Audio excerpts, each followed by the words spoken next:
Hello viewers, আসসালামু আলাইকুম। সবাইকে আমার চ্যানেলে স্বাগতম। আজ আমরা অর্ডিনারি ডিফারেনশিয়াল ইকুয়েশনের চ্যাপ্টার নাম্বার 1 এর 18 নম্বর উদাহরণ সমাধান করব। তো এখানে বলা আছে, দেখাও যে এক্স ওয়াই সমান সি স্কোয়ার আয়তাকার অধিবৃত্ত গোত্রের অন্তরক সমীকরণ X D Y plus Y D X equal 0। তাহলে এটা আমরা এখানে এই সমাধান কিভাবে হয়েছে সেটা আমরা বলে দিচ্ছি, এটা আমি খাতায় করে দেখাচ্ছি না। তাহলে দেখো, এখানে খেয়াল করে দেখো, এক্স ওয়াই সমান সি স্কোয়ার। তাহলে একটি ধ্রুবক আছে, শুধুমাত্র সি। সুতরাং এই সমীকরণের অন্তরক সমীকরণটা কি হবে? সুতরাং এই সমীকরণটাকে, যেহেতু একটা ধ্রুবক আছে, এই সমীকরণটাকে আমরা একবার অন্তরীকরণ করলেই আমরা এই সমীকরণের মানে অন্তরক সমীকরণ পেয়ে যাব। তাহলে এখানে আমরা সি সমান সি অন ধরতে পারি, অথবা সি সমান সি রাখতে পারি, সেক্ষেত্রে আমাদের কোনো প্রবলেম হবে না। তাহলে সি সমান সি অন এর জন্য প্রদত্ত আয়তাকার অধিবৃত্ত গোত্রের একটি এক্স ওয়াই সমান সি ওয়ান স্কোয়ার, এটা হলো 1 নম্বর সমীকরণ। এখন এই সমীকরণকে একবার অন্তরীকরণ করবো এক্স এর সাপেক্ষে। তাহলে বাম পাশে এক্স আর ওয়াই, এটা ইউভি মেথড হবে। এক্স যদি ইউ হয়, ওয়াই হবে ভি। তাহলে এটা আমাদের সূত্র হচ্ছে U into D by D X V. তাহলে এক্সকে রেখে দিলাম, ওয়াইকে অন্তরীকরণ করলে D Y by D X, plus ওয়াইকে রেখে দিয়ে এক্সকে অন্তরীকরণ করলে 1, ওয়াই ইন্টু 1 মানে ওয়াই সমান সমান। এখন সি ওয়ান স্কোয়ারকে অন্তরীকরণ করলে 0, অথবা সি ওয়ান না নিয়ে তুমি যদি এখানে সির পরিবর্তে মানে সি ওয়ান না নিয়ে তুমি যদি এখানে সি রাখো, তাহলে সি স্কোয়ারকে অন্তরীকরণ করলে ওই 0ই হবে। সেক্ষেত্রে আমাদের সমীকরণটা এইরকমই আসবে।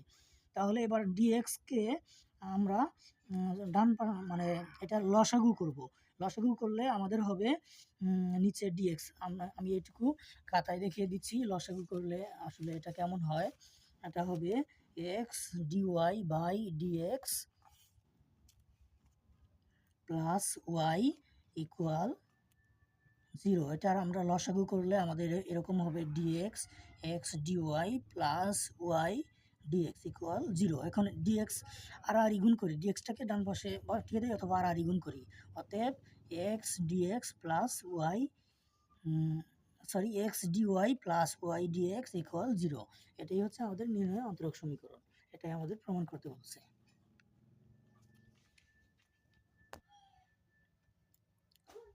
এবার আমরা 19 নম্বর অঙ্কের সমাধান করব। এখানে বলা হয়েছে, দেখাও যে সমকেন্দ্রিক যে বৃত্তগোত্রের কেন্দ্র মূল বিন্দুতে তাদের অন্তরক সমীকরণ x dy plus y dy x dx plus y dy equal 0।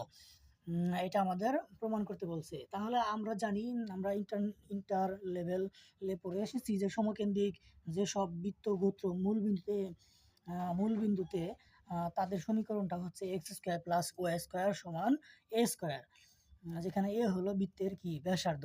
তাহলে এটা হচ্ছে সমকেন্দ্রিক বৃত্তগোত্রের সমীকরণ যার কেন্দ্র হবে মূল বিন্দুতে। তাহলে এই সমীকরণে একটি ধ্রুবক আছে, সেটা হচ্ছে এ। সুতরাং এটাকে যদি আমরা একবার অন্তরীকরণ করি, তাহলে আমরা আমাদের মানে অন্তরক সমীকরণটা পেয়ে যাব। তাহলে এটাকে আমরা এটাকে 1 নম্বর সমীকরণ হিসেবে লিখে রাখলাম। এবার এটাকে অন্তরীকরণ করলে, এক্স স্কোয়ারকে অন্তরীকরণ করলে 2x, এবং ওয়াই স্কোয়ারকে অন্তরীকরণ করলে হবে 2y, আবার ওয়াই কি করলে হবে dy বাই ডিএক্স। যেহেতু ধ্রুবক, এ স্কোয়ারকে অন্তরীকরণ করলে হবে 0। এখন এটাকে আমরা বাম পাশে লসাগু করলে আমাদের হবে উভয় পক্ষ থেকে আমরা এখান থেকে 2 বাদ দিয়ে দিতে পারি। এবার লসাগু করলে আমাদের হবে x dx plus y dy, নিচে ডিএক্স থাকবে, ডিএক্সটা আর গুণ করলে ডিএক্সটা চলে যাবে, আমাদের থাকবে x dx plus y dy সমান 0। এর প্রত্যেক নির্দিষ্ট মানের জন্য সমীকরণে 1 ও 2 হবে নির্ণয় অন্তরক সমীকরণ। এবার আমরা উদাহরণ 20 নাম্বার সমাধান করব। বলা হয়েছে যে, দেখাও যে সমস্ত বৃত্তগোত্র এক্স অক্ষকে মূল বিন্দুতে স্পর্শ করে তার অন্তরক সমীকরণ x square minus y square dy minus 2xy dx equal 0। তাহলে এটার আমরা সমাধান। তাহলে এখানে বলা হয়েছে যে সমস্ত বৃত্তগোত্র এক্স অক্ষকে মূল বিন্দুতে স্পর্শ করে। তাহলে এক্স অক্ষকে যদি স্পর্শ করে, তাহলে বৃত্তের কেন্দ্রটা অবশ্যই ওয়াই অক্ষের উপরে অবস্থিত থাকবে। তাহলে আমরা লিখতে পারি যে সমাধান, যে সমস্ত বৃত্তক্ষেত্র এক্স অক্ষকে মূল বিন্দুতে স্পর্শ করে তাদের কেন্দ্রসমূহ কি ওয়াই অক্ষের উপরে অবস্থিত হবে। তাহলে বৃত্তের কেন্দ্র ওয়াই অক্ষের উপরে অবস্থিত এরূপ বৃত্তের সমীকরণ কি? আমরা ইন্টার লেভেলে পড়ে এসেছি যে বৃত্তের কেন্দ্র ওয়াই অক্ষের উপরে যদি অবস্থিত হয় তাহলে তার সমীকরণ হবে মূল বিন্দুতে ওয়াই অক্ষকে স্পর্শ করে মূল বিন্দুতে এক্স অক্ষকে স্পর্শ করে এরূপ বৃত্তের সমীকরণ হচ্ছে x square plus y square plus 2 FY equal 0। এটাকে আমরা 1 নম্বর সমীকরণ হিসেবে রেখে দিলাম। এখানে আমাদের একটি ধ্রুবক আছে, সেটা হচ্ছে কি এফ। সুতরাং এই সমীকরণটাকে আমরা যদি একবার অন্তরীকরণ করি তাহলে আমরা আমাদের কাঙ্ক্ষিত সমাধানটা মানে পেয়ে যাব, মানে অন্তরক সমীকরণটা পেয়ে যাব। তাহলে 1 নং সমীকরণকে এক্স এর সাপেক্ষে অন্তরীকরণ করিয়া পাই। তাহলে এক্স স্কোয়ারকে অন্তরীকরণ করলে হবে 2x প্লাস ওয়াই স্কোয়ারকে অন্তরীকরণ করলে হবে 2y, আবার ওয়াইকে করলে হবে dy/dx প্লাস 2f রেখে দিলাম, ওয়াইকে করলে হবে dy/dx ইকুয়াল 0। এখন 2x 2y dy/dx এখানে প্লাস ছিল কিন্তু এখানে মাইনাস চলে এসেছে, কারণ এখানে 2f এর মান আসলে কি 2f এর মানটা হচ্ছে অনেকটা এরকম, আমি খাতায় করে দেখাচ্ছি। সরি, এখানে 1 নম্বর সমীকরণ হলো x square plus y square plus 2FY equal 0। তাহলে 2f এর মান যদি আমরা বের করতে যাই তাহলে এক্স স্কোয়ার ওয়াই স্কোয়ার ওই ডান পাশে চলে যাবে, তাহলে হবে minus x square minus y square. তাকে আমরা ওয়াই দ্বারা ভাগ করলে হবে x square plus y minus x square minus y square বা ভাগ ওয়াই। সেটাই হয়েছে যে এক্স স্কোয়ার, এখানে মাইনাসটা এখানে কমন নিয়ে লেখা হয়েছে সেজন্য এখানে প্লাস হয়েছে। তাহলে x square plus y square by y into dy/dx সমান 0। এটা 1 হতে আমরা 2f এর মান বসিয়েছি। তাহলে এখানে আমরা এবার আমি এই লাইনটুকু মানে এখানে মানে 1 লাইন বা 2 লাইন গ্যাপ দেওয়া হয়েছে, তাহলে এই লাইনটুকু আমি খাতায় করে দেখাচ্ছি যে এটা থেকে এটা আসলে কিভাবে আসলো।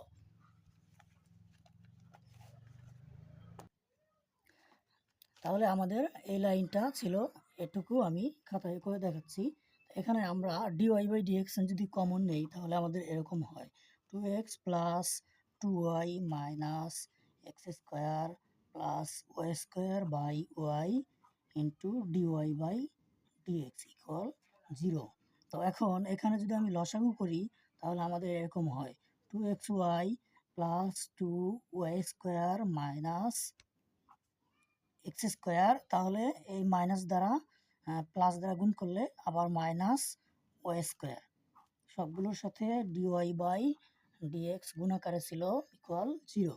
এখন ওয়াইটাকে যদি ডান পাশে পাঠিয়ে দেই তাহলে আমাদের এরকম হবে 2xy plus 2y square minus x square minus y square into dy/dx equal 0।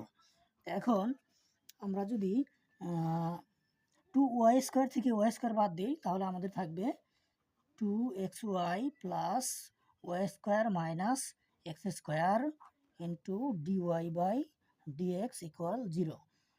তাহলে এটাকে আমরা আলাদা করে লিখতে পারি এরকমভাবে যে y square minus x square dy/dx, মানে এই দুইটার সাথে dy/dx গুণ আছে, আবার 2xy এর সঙ্গেও dy/dx গুণ আছে, তাহলে প্লাস 2xy dy/dx ইকুয়াল 0। উভয় পক্ষকে -1 দ্বারা গুণ করলে আমরা এরকম পাবো। উভয় পক্ষকে -1 দ্বারা গুণ করলে এখানে ওয়াই সামনে মাইনাস চলে আসবে আর মাইনাস মাইনাসে প্লাস হয়ে যাবে, তাহলে x square minus y square into dy/dx। তাহলে এখানে মাইনাসটা প্লাসটা মাইনাস হয়ে যাবে যেহেতু মাইনাস দ্বারা উভয় পক্ষকে গুণ করেছি। 2xy into dy/dx equal 0। এটাই হবে আমাদের নির্ণয় অন্তরক সমীকরণ।